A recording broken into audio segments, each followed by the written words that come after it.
Isipin mo to, nasa improve phase na tayo ng DMIC. Ito yung point kung saan hindi na lang tayo basta nag-a-analyze. Dito tayo literal na gumagawa at nagpapatupad ng mga solusyon para tuluyang ma-address yung mga validated root causes na na-discover natin. Dito natin ginagawang aksyon ang mga data para i-optimize ang ating proseso. Para sa explainer na ito, pag-uusapan natin ang 5 key sections. Target key X factors, steps before you implement, essential tools for improvement, advanced techniques and testing, at securing stakeholder buy-in. Diretso na agad tayo sa unang topic. Section 1.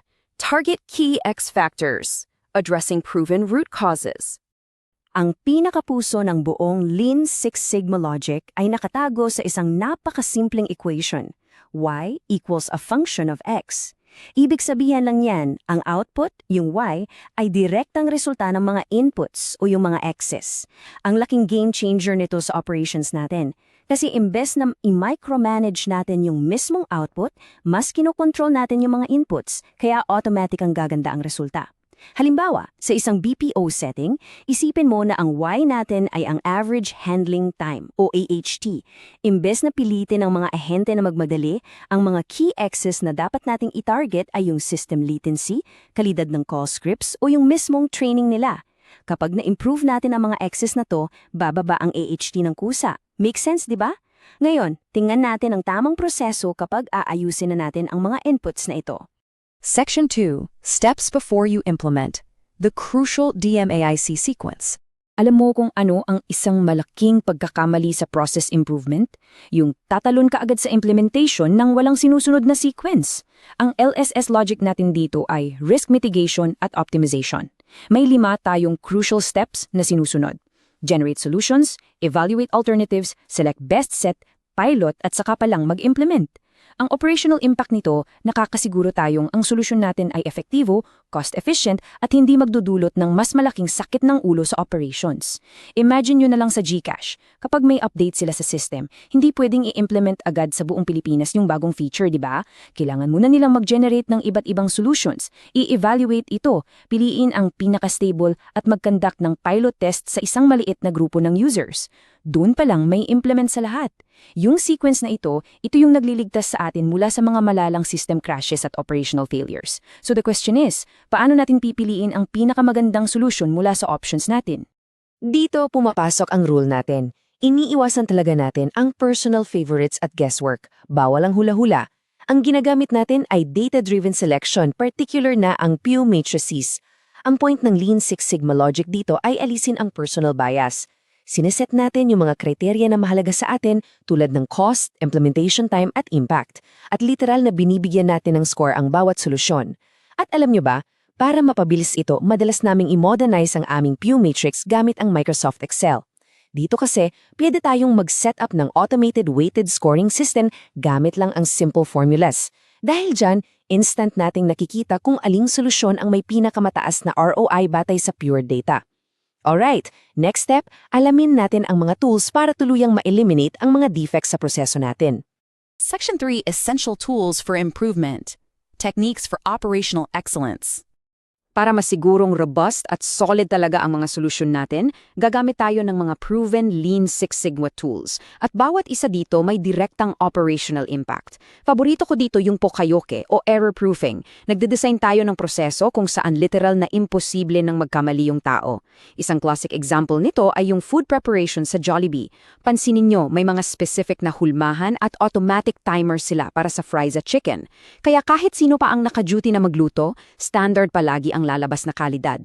Hindi pwedeng masunog o ma-undercook. Napakaganda, di ba?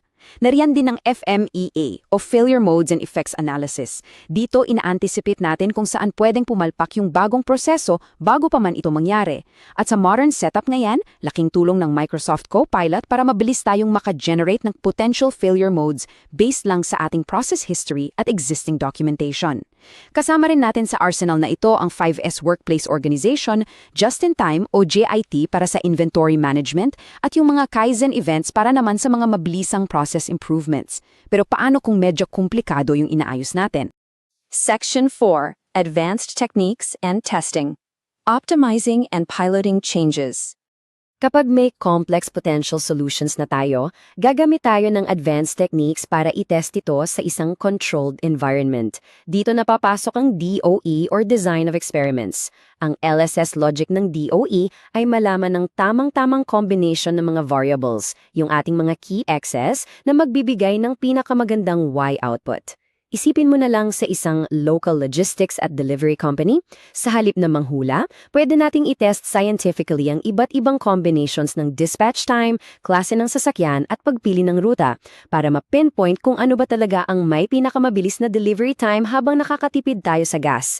Pagkatapos ng DOE, syempre gagawa tayo ng pilot testing para ma-validate ito sa totoong operasyon, pero sa maliit na scale muna para safe. Para naman ma-document ng tama ang bagong proseso, nandyan ang value stream maps. Pwede nating dalhin ito sa next level by integrating ating process mapping data diretso sa Microsoft Power BI. This way, nagkakaroon tayo ng real-time visualization ng cycle times at agad nakikita ang bottlenecks ng ating bagong value stream. Pero wait lang, may isa pa tayong napakahalagang aspeto na kailangang tutukan para talagang magtagumpay tayo sa improve phase. Section 5. Securing stakeholder buy-in. The human element of change. Ito talaga ang bottom line. Kahit gaano pa kaganda, ka-perfect o ka-high-tech ang data natin, tao pa rin ang magpapatakbo ng proseso. Kaya yung human element of change, hinding-hindi natin to pwedeng baliwalain. Ang LSS logic ng change management ay nakasentro talaga sa pagkuha ng solidong suporta mula sa mga taong direktang apektado ng problema. Ang operational impact nito, syempre, mas mabilis ang adoption ng bagong proseso at naiiwasan natin yung matinding resistance mula sa mga empleyado. Kaya dapat in-involve natin ang mga process owners, operators at managers natin mula simula hanggang dulo. Yung input kasi nila ang makapagsasabi kung practical ba talaga yung dinesenyo nating solusyon sa totoong buhay, sa actual na trabaho.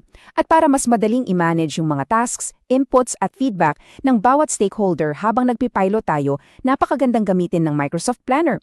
Transparent ang buong team sa bawat update kaya walang naiiwan sa ere. Isipin mo itong maigi.